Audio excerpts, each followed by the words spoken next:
네, 중증 환자 1명을 24시간 돌보기 위해 간병인을 쓰려면 월 300만 원 넘게 줘야 합니다. 건강보험 적용이 안 돼 간병살인, 간병파산이라는 말까지 나오죠. 결국 직장을 포기하고 직접 간병하는 사람들도 많습니다. 이런 문제를 해결하려고 정부가 2030년까지 간병비 개인 부담을 30% 내외로 줄이는 건강보험 적용 계획을 내놨는데요. 어떤 내용인지 김학주 동국대 사회복지학 교수 모시고 얘기 들어보겠습니다. 교수님 어서 오십시오. 네, 안녕하십니까. 자, 요양병원이 간병비 때문에 정말 많은 분들이 고통을 겪고 있어요. 그런데 이게 지금 보험이 안 되기 때문에 그러는데 전부 다 이 간병비는 현재는 본인, 가족 다 100% 부담하고 있는 거죠. 맞습니다. 어느 정도나 간병비는 이제 비급여 항목이고요. 그리고 100% 본인 자부담입니다. 근데 이제 현재 전담 개인 간병의 경우에는 일 단위로 따지면 한 10에서 15만 원, 월 단위 전담으로 네, 월 단위로 따지면 300에서 한 450만 원 정도 되는 거고요. 300, 400. 근데 이제 한 달 내내 그렇죠. 이제 24시간 24시간 1대1로 이제 간병을 할 경우 이제 공동 간병이라 그래서 2인실에서 6인실의 그렇죠. 경우에는 3에서 한 6만 원. 그러니까 하루에? 이제 하루에 그러니까 월로 따지면 90에서 한 180만 원까지 해당이 됩니다. 이제 180만 원 이제 2인 기준이고요. 예. 네. 그래서 30%대로 본인 부담이 낮아지게 되면 2030년 정부 예상대로 그럴 경우에는 이제 1대1 간병의 경우에는 한 100만 원 수준.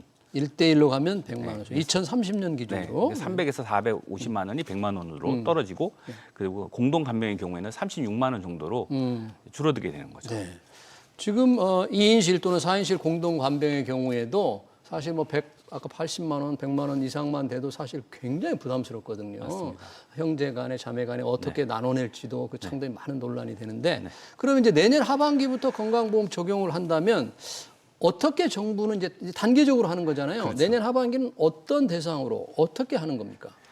그러니까 이제 이게 일시에 이렇게 해주겠다는 게 아니라 이제 2026년에 내년 하반기부터 이제 건강보험 적용을 시작하는데 우선 이제 전국의 병원들 중에 200개만 200개 선정을 해서 환자 한 2만 명을 상대로 해서 제한적으로 일부 항목에 대해서만 적용을 하고 그러니까 예산이 많이 들어가지 않습니다. 2026년도에는 예산이 이제 그 일부만 이제 수천억 한 3,700억만 투자를 하는 거고요.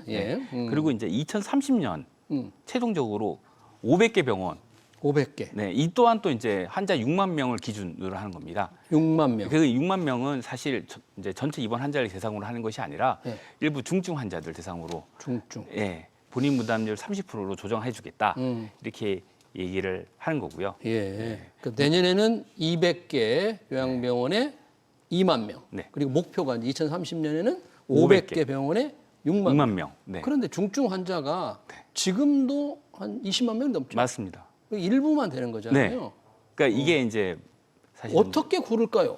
이게 상당히 좀 내가 뭐 지방에 있는 요양병원에 부모를 모셔놓고 있는데 우리 부모가 해당될까? 어떻게 기준으로? 그래서 이제 이 부분이 이제 지금 현재 논란이 또 초점이고요. 그뿐만 아니고 사실 이 중증 환자라는 게 대부분 이제 장기 입원의 경우가 많습니다. 그러니까 실제로는 정부가 추계로 하는 이 지금 그 예산 그래서 지금 얘기하는 뭐 그 5년 동안 그 4조 7천억 정도의 예산을 가지고 과연 커버가 되느냐? 이걸로 안 되겠죠. 안 되겠죠. 실제로는 입원이 길어질 경우에는 지금도 훨씬 더 많은 비용이 이제 예산이 필요할 거라고 생각이 되고요. 현재 지금 건강보험 자체가 이제 올해 그 국회 예산정책처 자료에 따르면 올해 지금 적자가 예상되고 있고 올해 적자로 전환되고 2028년이면 누적 준비금 또한 이제 완전 고갈이 되는 상황이기 때문에 사실은 올해 건강보험료를 뭐 아주 소폭 올렸지만 그걸로는 사실 커버가 되지 않을 거다. 즉 보험료가 추가로 인상이 필요할 거라는 예상을 해볼 수 있습니다. 간병비를 보험 적용하는 것만으로도 지금 예산이 2030년까지 뭐 6조가 넘는 돈이 들어가니까 결국 보험료를 올릴 수밖에 없다. 올릴 수밖에 없다. 뭐 아직 정부에서는 그렇지 않다고 얘기하지만 결국은 그 예산이 결국 뭐 정부의 뭐 일반 예산에서 나오든 아니면 이제 사회보험료에서 나오든 어딘가는 나와야 되지 않겠습니까? 그렇죠. 하늘에서 떨어지는 게 아닌데. 그렇죠. 이 중증 환자 위주로 이 건강보험이 적용되는 거잖아요. 그렇기 때문에 아까 이 중증 환자만 해도 전국에 뭐 20만 명이 좀 넘을 텐데 맞습니다. 내년에 2만 명, 2030년 목표 6만 명도 참 큰 목표이지만 형편이 적은데 이게 이제 이러면 혜택을 못 받는 사람들은 어떨까? 이제 반쪽 혜택이다. 이런 불만이 나올 수밖에 없어요. 이게 선진국들의 경우에는요, 이러한 이제 장기 간병 수요라고 얘기하는데, 장기 간병 수요. 네, 이미 이제 고령화를 경험해왔던 선진국들은 이미 90년대 말부터 이 장기 간병 수요에 대응하기 위해서 결국은 이 재가 돌봄이나 아니면 지역사회 돌봄 제도를 활성화하고 있거든요. 집에서 돌보거나 아니면 지역사회가 그 부담을 나누는 거죠. 돌봄의 부담을 나눈다? 나눠서 네, 거기에 이제 케어 매니저라는 게 이제 염달의 일본 같은 경우에는 있어서 이제 이러한 이제 중증 장기 간병을 필요로 하는 사람들에게 이 플랜을 짜주고 여기에 이제 지역 사회에서 돌봄 혜택을 주는 거죠. 그러면 지금 정부가 하려는 건강보험 적용과 방금 말씀하신 선진국의 재가 돌봄, 지역사회 돌봄을 함께하는 이것과는 다른 완전히 다른 거죠. 방향이. 왜냐하면 이거는 지금 병원에서 지금 병원이 그런 거죠. 그러니까 시설 보호의 수요를 지금 이제 감금비 부담을 줄여주겠다는 얘기고 그렇죠. 지금 선진국의 사례 같은 경우에는 집에서 이제 돌봄을 해주는데 이때 이제 가족의 돌봄에 대한 이제 부담을 줄일 수 있도록 뭐 현금 지원을 해준다든지 돌봄 수당을 가족에게 주거나 아니면은 지역 사회에 이제 그런 서비스를 줄 수 있는 이제 사람들을 미리 교육을 시켜가지고 이제 투입을 한다든지 이렇게 되는 거죠. 우리도 지금 그런 방향으로 가야 되는데 우리는 이 병원 내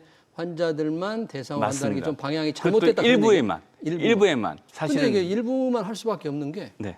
건강보험 이 보험료 아까 올려야 되는데 엄청 올려야 되는 거잖아요. 만약에 전체 하려면. 그러니까 사실은 그 선택이 방향의 선택이 네, 좀 왜곡되어 가고 있다. 왜곡돼. 네, 그러니까 선진국의 사례에서 보면 뭐 일본이나 일본 사례는 어때요? 일본도 이제 네. 개호보험 제도라고 해서 맞습니다. 개호라는 말이 뭐 돌봄 그런 뜻이잖아요. 네, 이것도. 우리나라의 장기 요양보험이 일본 사례를 참조해서 2008년도에 만들어진 거고요.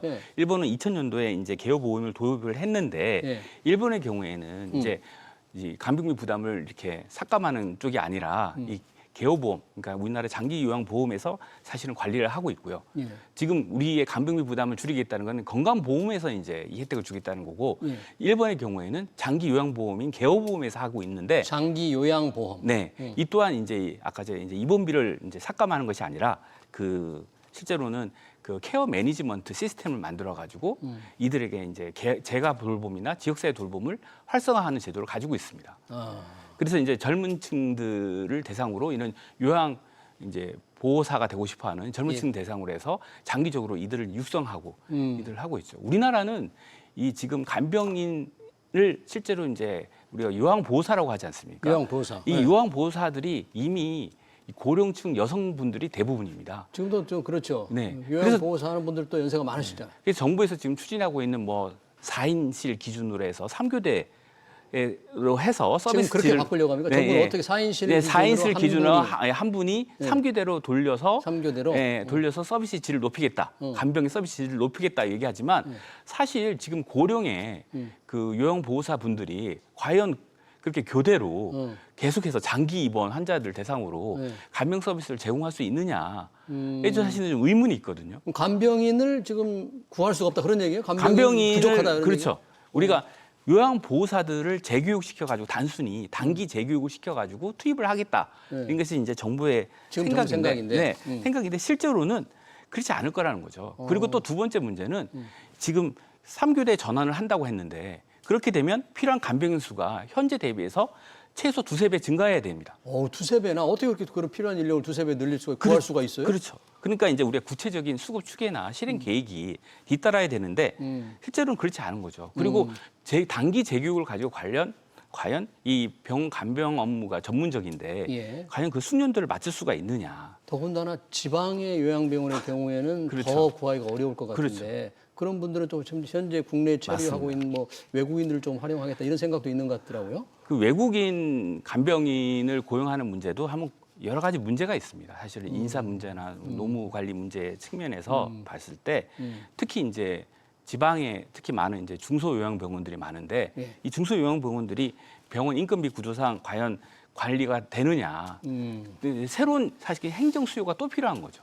행정 인력 수요가 추가적으로 필요한데 과연 정부에서의 어떤 그 수가 인상 뭐 연 1,000억 원 정도밖에 지원이 안 되는데 그것도 전국 전체적으로 과연 그 수가 인상 지원을 1,000억 원을 가지고 과연 지금 얘기하는 이런 문제들 그리고 이제 뭐 중간에 출퇴근이나 교통 문제들도 이제 해결을 해야 되지 않습니까? 간병인들을 위한 이런 문제도 교통 문제도 해결할 수가 있는 건지 누가 그러면 병원이 그러면 그 부담을 져야 되는 건지 주거라든지 교통 문제를 누가 혜택이야 물론 이제 그 뭐 받는 사람들이 좋겠지만은 아직 제 생각에는 이게 해결돼야 할 문제가 많다.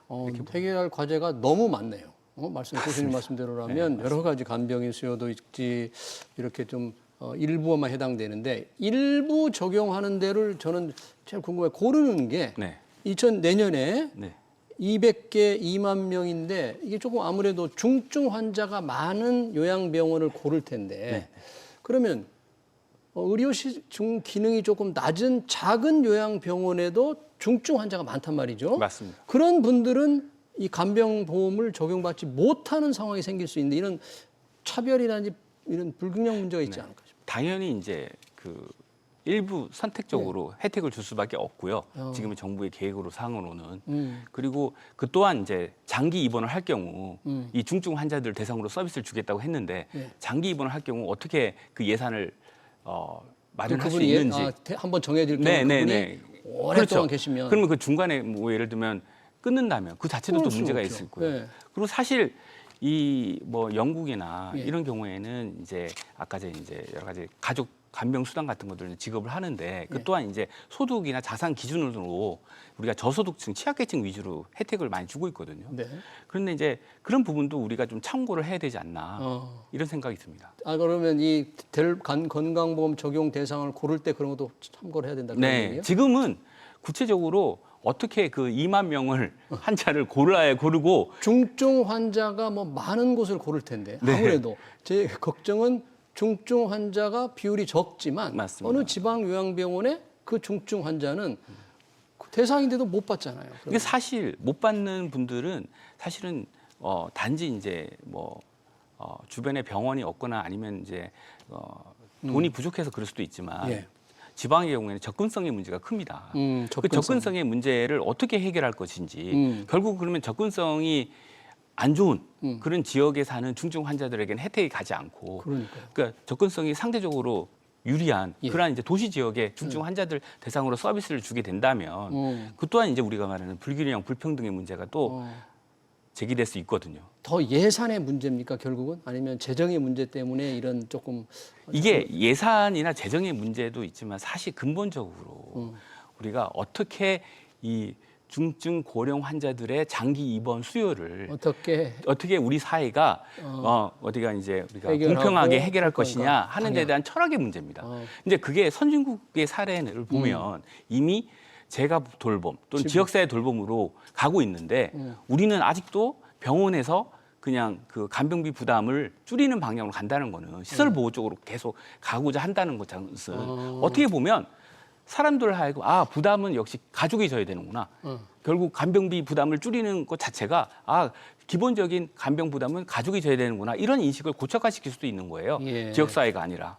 그래서 저는 이게 우리 옆나라 일본의 경우를 봐도 이미 수십 년 전부터 이 케어 매니저라는 시스템을 만들어가지고 케어 매니저. 네, 그래서 간호사나 사회복지사나 이런 분들 자격증을 이미 국가 자격을 가진 분들 중에 또 재트레이닝을 시켜가지고 우리 고강도 트레이닝을 시켜가지고 이분들로 하여금 지금 제대로 된 플랜을 만들어서 이 지역사회 돌봄 서비스를 주고 있거든요. 지역사회와 해서 같이 연계해서 병원 단순히 병원만 연계된 것이 아니라 그런데 그래서 직접 집에 찾아가서 그런 돌봄 서비스를 많이 주고 합니다.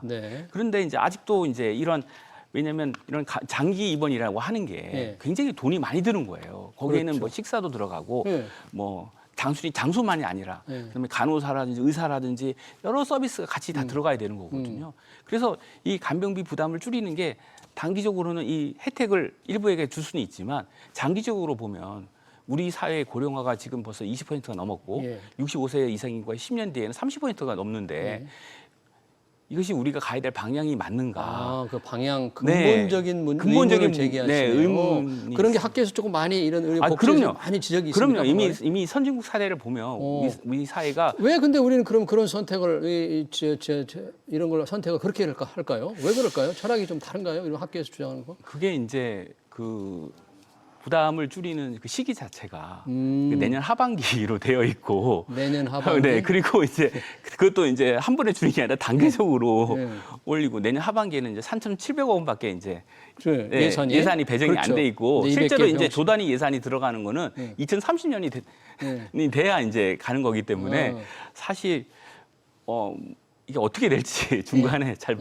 아직은 그래요. 모르겠습니다. 그러면 교수님이 보시기에는 이거를 조금 현실적으로 급속히 진행되는 고령화, 노령화의 개인들의 부담을 줄이기 위해서는 우선 아까 말씀하신 재가 돌봄과 지역사회 돌봄 시스템을 맞습니다. 시작하자 이런 거예요? 맞습니다. 제대로? 맞습니다. 그걸 이제 하기 위해서는 우선 이제 청년 간병 인력, 요즘에 이제 청년층 일자리 문제가 심각한데 청년 간병 인력? 양성 프로그램을 만들 필요가 있고 옆 나라 일본에서 이미 하고 있는 그 공공기관 케어 매니저 프로그램을 우리도 도입을 해서 국가 자격 시스템을 만들 필요도 있고요. 그러면 지역 사회 간병 공공센터를 설립을 해서 이런 것도 해볼 필요가 있고요. 그리고 그 외국인 간병인도 이제 물론 이제 우리가 도입을 할 수 있는데 그 외국인 간병인 제도의 경우에도 외국인 간병인이 단기적으로 잠깐 몇 개월 일하다가 떠나는 것이 아니라 장기적인 간병을 할 수 있도록 정착할 수 있는 그런 이제 모델 개발도 우리가 해야 될 필요가 있다고 생각을 합니다. 이제 이런 모든 문제가 사실은 굉장히 복잡하고 고도의 이제 우리가 얘기하는 철학과 이제 그다음에 연구가 필요한데 단순히 이제 일부 그 2만 명에게 혜택을 준다는 거 가지고 요양병원 일부에 혜택을 준다면 이제 뭐 해결될 것처럼 이렇게 하면 안 된다. 대형 병원 위주의 이제 그렇군요. 혜택이 갈 것 같습니다. 네, 알겠습니다. 정부가 추진하는 간병비 보험, 단계적 간병비 보험에 관련된 얘기 잘 들었습니다. 지금까지 김학주 동국대 사회복지학과 교수였습니다. 교수님 고맙습니다. 감사합니다.